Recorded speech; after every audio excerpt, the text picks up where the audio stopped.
Hey everybody, my name is Brian Markowski, and the topic I'm going to be discussing today is the 1410 Institution for the Mentally Ill established in Valencia, Spain. So a brief overview of what I'm going to be discussing is who created this institution and why. Was this actually the first psychiatric hospital in the world? And why was this institution so important?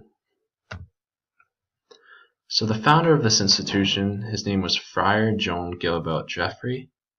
He was a preacher in Valencia for most of his life, and he was also part of this organization known as the Order of Mercy. The Order of Mercy in today's society would be compared to like a charity organization, but one of the main responsibilities it had at the time was to help free Christian prisoners from Muslims. And Friar Jeffrey himself was very well known for this. He often tried to raise money during his sermons for these captives. And he also traveled to Muslim areas such as Muslim Spain and Muslim North Africa. And many people believe that this helped shape his outlook on mentally ill people because the Islam religion, they view mentally ill people as being farther from the world, which makes them closer to Allah. So they actually view them in an optimistic way, where most people during Friar Jeffrey's time, they viewed mentally ill people as being possessed by the devil. So the way the institution came about actually comes from a pretty famous story. So Friar Jeffrey was walking the streets of Valencia one day in 1409, and he came across a mentally ill man being verbally abused and stoned by a group of children. Friar Jeffrey stepped in, helped the man out, and he was so outraged by these behaviors that he used it to fuel his next sermon. His next sermon called for the sheltering of the insane or the innocents. So Friar Jeffrey, unlike popular opinion during that time, he didn't believe that mentally ill people were possessed by the devil. Rather, he thought they were not morally responsible for their actions. And Friar Jeffrey just thought it was the right thing to do to create a safe environment for these people and to try to treat them and help them with their issues. One of the people at this sermon was Lorenzo Salome. Him and 9 other merchants were so moved by his sermon that they decided to support the institution financially. The institution was also later approved by King Martin himself. So here's a little illustration of what I was just talking about. Standing trying to protect the mentally ill man is Friar Jeffrey. And as you can see, it is a group of children abusing the man. And you can kind of see a stone in this kid's hand that he was about to throw at him. So the hospital itself was called the Hospital de Innocents Volks Rats, or in English, it's known as the Hospital of the Innocents, the Insane, and the Lunatics.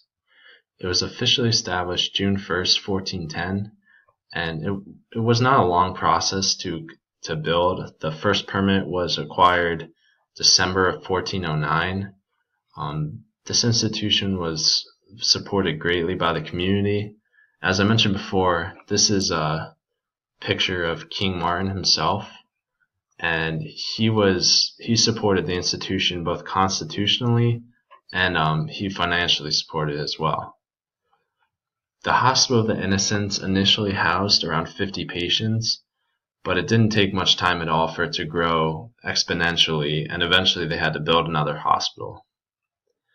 So many sources consider this the first true psychiatric hospital in the world, because although there were older hospitals at the time that did have mentally ill patients, the older hospitals, all they really did was they kind of locked them away in isolation, and they didn't really try to help them at all.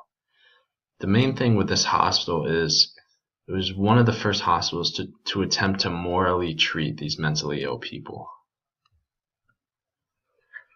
So one of the interesting positions at this hospital that I found personally interesting was known as the custodian. So when most people think of a custodian today, they think of someone as this picture. This is a pretty stereotypical picture, but someone that takes care of the garbage, cleans up the bathrooms, things like that. But the custodian for the hospital was much different. They were an administrator of the hospital, and they had two main responsibilities. One was to gather the insane from the community, and legally at the time they could do it to willing participants, or they could forcefully gather patients for the hospital. And their other main responsibility was just to make sure the hospital ran smoothly, make sure it was a nice and safe environment for the patients.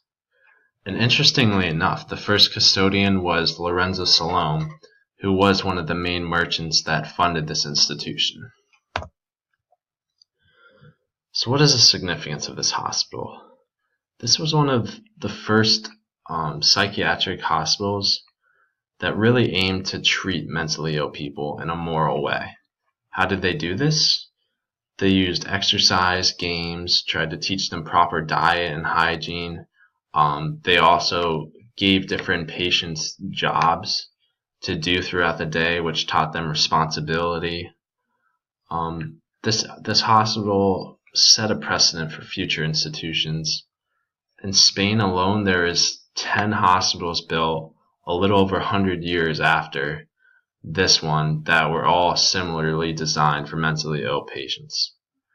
It also provided an improved environment for psychiatric research.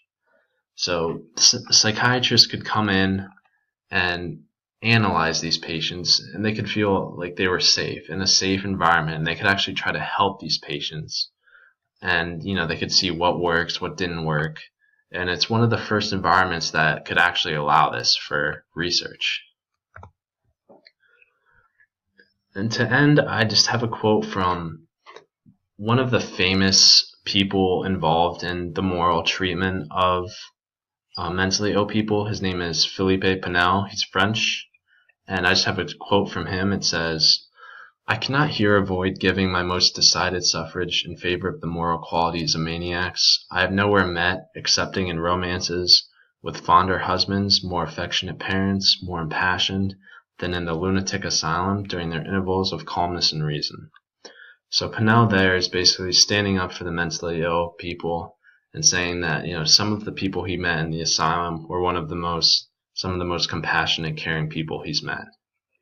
And Pinel himself acknowledges that the importance of this institution in some of his passages. And thank you for listening.